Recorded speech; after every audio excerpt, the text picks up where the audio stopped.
contes, tots ells expliquen el mateix conte. En Damià Caro ens ho explicarà. Ets un dels responsables del projecte Contes del Món i aquest és un dels contes del món que es titula Sopa de pedres. Sopa de pedres. Sopa de pedres. Quin és aquest projecte, el de Contes del Món? Doncs és un projecte participatiu, primera, i que vol recuperar la tradició oral, no? És a dir, aquella tradició que consisteix en explicar, per exemple, històries, contes en aquest cas, de forma oral, de forma tranquil·la, a la mainada, i sobretot el que és un projecte que té una pàgina web. Aquelles persones que ens estiguin veient i estiguin a prop de l'ordinador poden entrar a la pàgina web contesdelmón.org. La tenim, la podem posar Contesdelmón.org. al llarg de l'entrevista. www.contesdelmón.org. Exacte. És un concurs, primer de tot, és a dir, que la gent ha de participar explicant contes. A Catalunya tenim una gran diversitat cultural. Només a la província de Barcelona existeixen cultures i persones de més dels 220 països d'arreu del món i falten espais una mica, no?, per trobar-nos, per explicar-nos històries en aquest cas. Aleshores pensem que el conte és una eina molt maca per compartir tot el nostre pool cultural, el nostre bagatge social i familiar, i nosaltres animem ara, en aquesta primera convocatòria, en aquest concurs de podcast, Contes del Món, doncs que tota la canalla dels centres educatius de primària i secundària de la província de Barcelona ens expliquin un conte, no? Tots ells segurament ja saben què són els podcasts, a part del tema del conte i del valor de la paraula, que és un valor que potser cal recuperar als centres educatius, doncs també hi ha el tema de les noves tecnologies, que és bastant atractiu pels joves, no? Entre 6 i 17 anys. Segur que tots saben què és el podcast, però si ens ho pots explicar a nosaltres, perquè també s'han d'implicar professors i família. Clar, la idea és enredar a tothom. No només als alumnes, sinó a tota la comunitat educativa, i aquí entren avis, entren pares, tiets, germans grans, entren tots aquí, no? I per començar s'ha d'entendre. S'ha d'entendre. Què és això de podcast? Doncs simplement és un arxiu, és un arxiu sonor, en aquest cas, en format MP3, que es pot enregistrar de forma molt senzilla. Requereixes, per exemple, un ordinador, un micròfon, connexió a internet i uns altaveus. I un petit programa que nosaltres ja expliquem com baixar-ho a contesdelmón.org. Tenim un apartat que diu suport. Aquí nosaltres donem 4 orientacions de com baixar d'aquest programa i instal·lar-lo i treballar amb ell. Es diu Audacity, aquest programa, i és molt senzill d'utilitzar. Aleshores nosaltres, aquests contes duren 4 minuts i poden combinar-ho amb efectes sonors, amb música. Fins al 18 de desembre heu ampliat el termini per poder incloure aquests contes i participar d'aquest concurs. És notícia d'avui, perquè hi ha molts centres educatius que ja estan construint aquests contes des de fa setmanes i setmanes.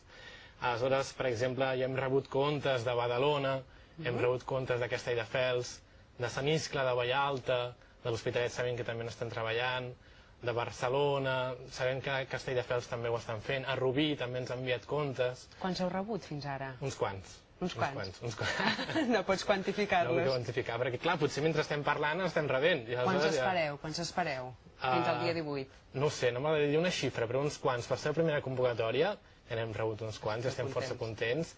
I la idea, al final d'aquest concurs, que s'acaba ara aquest mes de desembre, és fer un llibre.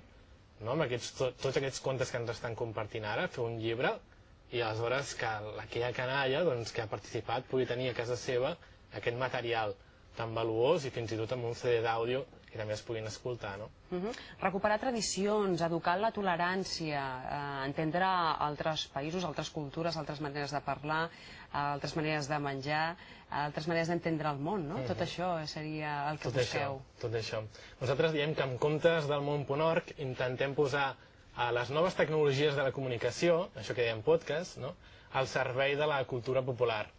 Pensem que actualment estem en un moment on tot són moltes imatges, on tot és molt agressiu, on tot és molt ràpid, i en aquest cas els contes ens donen aquest temps de pausa, de tranquil·litat, d'afecte, de mirada, també d'intimitat, sobretot un amb l'altre, perquè ens puguem escoltar i ens puguem valorar de formes agradables en el sentit estrictament cultural. Per exemple, estem veient imatges de l'acte de presentació que vam fer el 14 d'octubre al Centre Artesà Tradicionarius de Gràcia, i on van participar 3 artistes diferents. L'Oriol Canals, que és coordinador de la MAPEI, de l'Associació de Músics i Animadors Professionals d'Espectacles Infantils i és justament nebot del Xesco Boix, una persona que va fer molt per l'animació infantil i per recuperar aquelles cançons de cultura popular. I també va participar el Manel Hernández del grup Articulat, que estem veient, i el Jordi Roura i la Laura Pérez del grup Ara va de Bo, on també formava part l'estimats Xesco Boix. Van venir, doncs, això, 100 nens i nenes de centres educatius, d'aquest cas eren de Sants Montjuïc i de Gràcia. Vam omplir tota la sala i vam explicar, en aquest cas també, el conte de la sopa de pedres. Xesco Boix, un personatge que per vosaltres és important per això que deies, de recuperar tota aquella tradició infantil. Heu celebrat el seu 25è aniversari de la seva pèrdua. Exacte. I què diries d'ell? Quines paraules li dedicaries? Falten paraules, em sembla, per parlar de Xesco Boix, no? És més que una persona, no? Xesco, jo soc molt jove i com a tal tampoc no l'he pogut viure en directe, no? Ell va morir l'any 84 i tot just jo vaig néixer l'any 84. És a dir, que moltes persones hem crescut escoltant cançons i contes del Xesco Boix, no? I això fa que actualment encara hi hagi nens i nenes que estiguin creixent amb les seves cançons. És a dir, que això demostra que el Xesco Boix ha estat un gran animador infantil, primer de tot. S'ha sabut comunicar molt bé amb el que són els nens, el que són els joves, en les famílies al complet, i ha sabut transmetre contes i cançons populars de Catalunya, però també d'arreu del món, no? I amb diverses llengües, fins i tot. Recordo una cançó que deia ai, adeu, en diversos idiomes. I ho feia en castellà, ho feia en basc, ho feia en gallec, ho feia en italià. I era una forma de dir tots plegats, que som diferents, que som iguals, ens diem adeu. I acabem així el nostre acte d'avui, no? Tenim imatges d'un documental que has portat per mostrar-nos a nosaltres, perquè és un homenatge justament al Xesco Boix i és una iniciativa de l'associació ComSoc, Comunicació Social, que també heu tirat endavant vosaltres aquests contes del món. Aquí tenim aquestes imatges. En què consisteix aquest documental? Aquest documental està creat pel grup Enderroc, conjuntament amb altres col·lectius. Aleshores, és un CD d'homenatge al Xesco Boix, d'aquests 25 anys d'absència d'aquesta persona, titulat Vull ser lliure. És una mica un record molt sentit, no?, de diverses persones que han crescut a nivell personal i a nivell professional amb la seva història. Aleshores, es combinen imatges, com estem veient ara, antigues, no?, ja ho demostren les pròpies imatges, però molt autèntiques. Entrar a qualsevol classe, i aleshores escoltarem, en aquest documental també mostra el propi Xesco, són imatges inèdites, i també mostra, doncs això, diversos artistes del país que han crescut, que han après, que ara són artistes també gràcies a la feina que en el seu moment va fer el Xesco.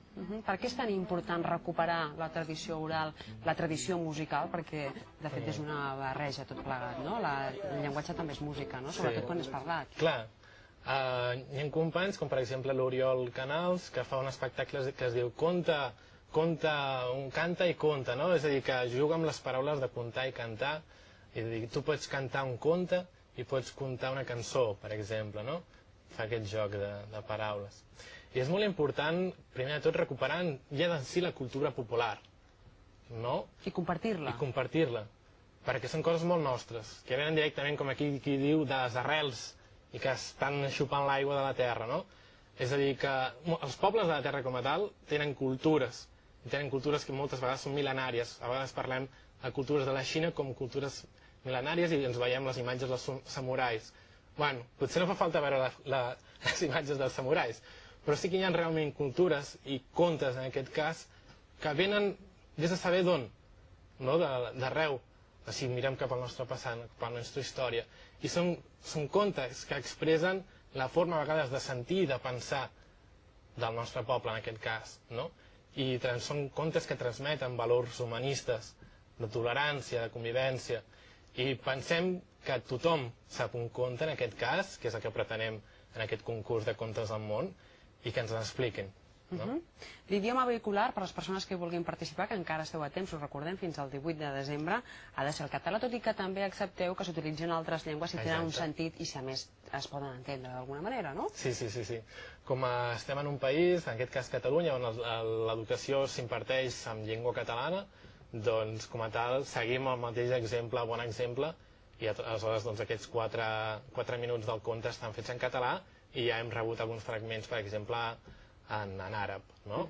Que és interessant també poder escoltar la pròpia persona. Per exemple, ara recordo un conte que ens van enviar d'una xicota que era del Pakistà, no? Doncs que va fer tot el seu conte, es notava l'esforç de la seva conversa, de la seva explicació en català, perquè em va dir la professora que feia com 6 mesos que havia vingut aquí, es notava aquest esforç, no? I al final fer el comiat en la seva llengua, no? També és una feina interessant dintre de les escoles, perquè és una manera d'interrelacionar els alumnes, ara que hi ha tanta varietat cultural ja aquí mateix, no? Exacte.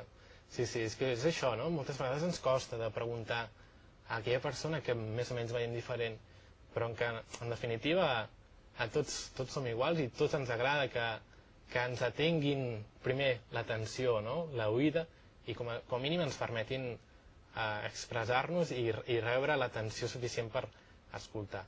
La temàtica és lliure, però sí ha de parlar d'alguna manera d'una cultura, ja sigui a través, com dèiem, no? O del menjar, o de la música, o de moltes coses més, no? Sí.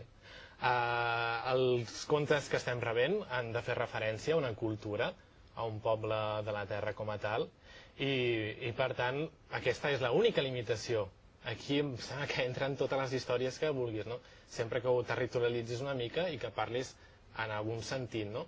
Per exemple, parlàvem de la sopa de pedres. La sopa de pedres doncs, té la seva història i té el seu territori. O l'avi Yoyo, una altra de les cançons que, per exemple, que Xesco Boys va recuperar i que pròpiament és d'Amèrica del Nord, no? Es poden inventar aquests contes. Es poden inventar.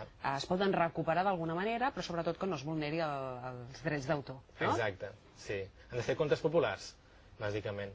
Per tant, és maco perquè potser molts nens aniran als avis a preguntar, no? Clar, el que pretenem és això també, no? Que el propi xaval, el propi nen, nena, jove, doncs no posseeix dins seu tota la cultura que existeix al món, no? S'ha d'apropar al pare, a la mare, a l'avi, a l'àvia, a aquella persona estimada que consideri oportú perquè li explica un conte que de ben segur en sabrà l'avi o l'àvia i serà una història ben maca. Què es valorarà a l'hora de decidir qui és el guanyador? En primer lloc, la capacitat una mica oral d'expressar i de fer entre cometes, sentir aquell conte, no? Primer de tot aquests termes d'oralitat que són importants i que volem recuperar d'alguna forma. I després, doncs, això, si juguen amb efectes sonors també, utilitzen aquest llenguatge una mica radiofònic, no, que fa falta, efectes sonors, música de fons. És a dir, que sigui un conte, d'acord, fet per nens i nenes, per joves, però un conte que ha de ser capaç de ser publicat conjuntament amb un llibre i distribuït arreu de Catalunya. També els podrem sentir d'alguna manera? Fareu un CD també o no? Farem un CD, un CD d'àudio, i també els penjarem, tots d'ells els penjarem a la pàgina web, a contesdelmont.org, i durant la setmana del 21 al 25 de desembre, tots aquells internautes, totes aquelles persones que puguin accedir a internet, els podran votar, també. O sigui que, fins i tot, la votació és popular, també. D'aquesta manera podrem fer un viatge pel món a través de la veu d'aquests nens, oi? Sí. Realment és una experiència molt agradable i aprens molt, no? Cada vegada que estàs rebent un conte, te n'adones de l'espai de trobada que estàs construint, no? De mica en mica, i em sembla que com a individus que som, i ja amb una edat, joves però amb una edat, doncs no som mestres, no venim a ensenyar a ningú, sinó que venim també a aprendre. Doncs gràcies per ensenyar-nos a nosaltres aquesta iniciativa. Llarga vida per Contes del Món. Qui vulgui més informació ja sabeu que existeix aquesta pàgina web www.contesdelmon.org. La proposta, la iniciativa, el concurs està obert a tothom. Ara sí, a nens entre 6 i 17 anys però a tothom que vulgui, entre vosaltres, perquè de fet ja els pares i els avis i tots participaran, o sigui que direm a tothom que és el que ens agrada. I si volen colar la seva veu i d'allà com algun personatge, alguna història, això també ho poden fer. Participar. Gràcies, Damià, per Gràcies a explicar-nos-ho. vosaltres. Fins aviat. Tiki tiki tiki tiki tiki juma tiki juma tiki tiki tiki tiki tiki juma tiki juma tiki tiki tiki